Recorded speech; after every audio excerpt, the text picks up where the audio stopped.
Well, the story about the window, that's kind of, we get asked it a lot.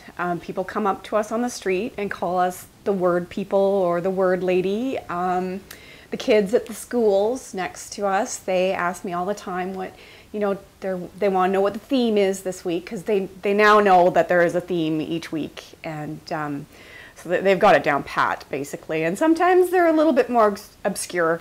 Sometimes we do them a little bit more for the parents than we do for the kids. But I think we have more adults following us. But it started because I was doing a bunch of mosaics, and at the time my studio was not finished in the basement.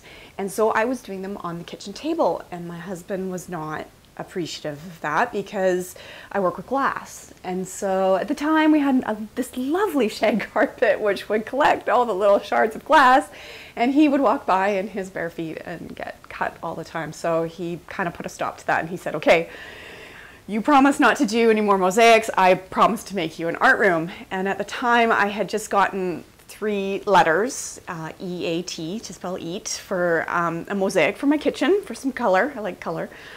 And I promised him I would stop, so I wasn't able to do it. So he kind of just shoved them in the window, just to kind of get them out of the way, because they were on the countertop.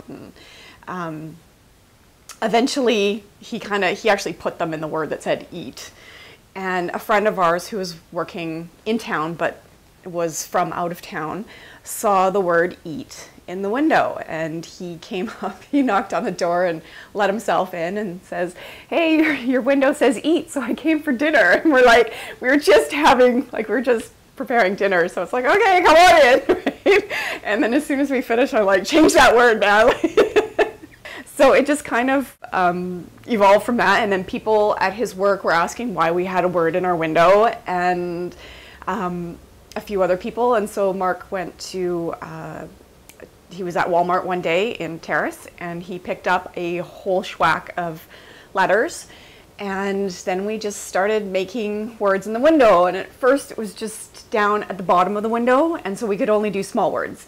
And then he had a aluminum rail made for the top of the window so that we could do bigger words. And as you can see, we have like 2 words today. We've had people drop us off wine with thank you notes saying how much they appreciate it. I get messaged on Facebook or email about the same thing, and then sometimes parents ask if we could put their child's birthday name up on their birth date. Yeah, so it's kind of, I don't know, it's our thing now. We've been doing it for like 3.5 years. Yeah, it's a long time. I'm running low of words, people, so if you would like to give some donations of about 7 to 10 words for 1 week, and you know, we've used a lot of words, so you got to be creative at this point. So, but yeah, we don't mind getting lists of words in our mailbox by any means. It's kind of helpful sometimes.